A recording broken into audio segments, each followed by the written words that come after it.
So today is National Wear Red Day, but it's not really about a fashion statement. It's more a battle color in the fight against heart disease. That's right. Heart disease is the leading cause of death right now in our country. KREM 2's Laura Papetti joining us in studio to talk about some of the reasons behind wearing red. Good morning, Laura. Well, good morning to both of you. And by the way, can I say you look fabulous? Oh, you look Yes, fabulous. you look In your amazing. red?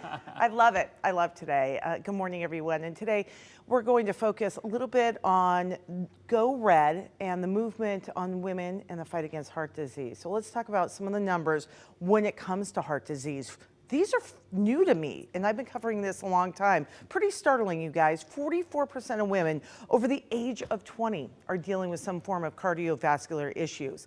Also, heart disease is the #1 killer of new moms. And women are less likely to receive bystander CPR and less likely to survive an out-of-hospital sudden cardiac event. So it's important to know the facts and have some training. And of course, CPR and becoming trained has become part of the national conversation recently after what happened to NFL player Damar Hamlin. Of course, it was devastating for the millions of people watching what happened on the field that night. And now his recovery has been something certainly to celebrate. It's also sparked an intense interest in hands-only CPR. The American Heart Association reports there was over a 600% increase in interest in page views on its hands-only CPR page following what happened to Hamlin. And now Hamlin himself is teaming up with the American Heart Association to promote the importance of CPR.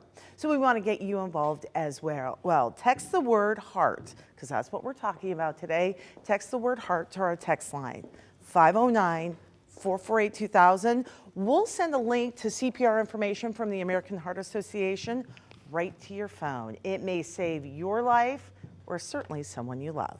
And that is so important too. Obviously, there's so many people in our lives who could be at risk, and so it's so important to know this information.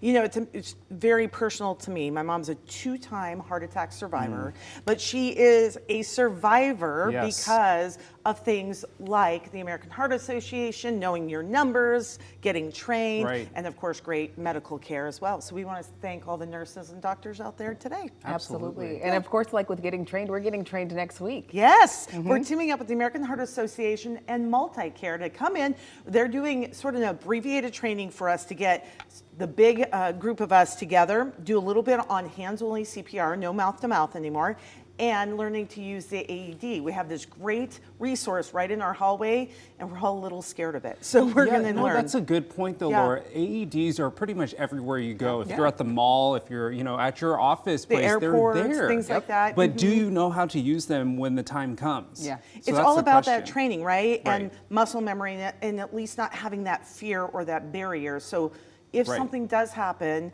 you're able to do it. So I've said this to everyone I'm around.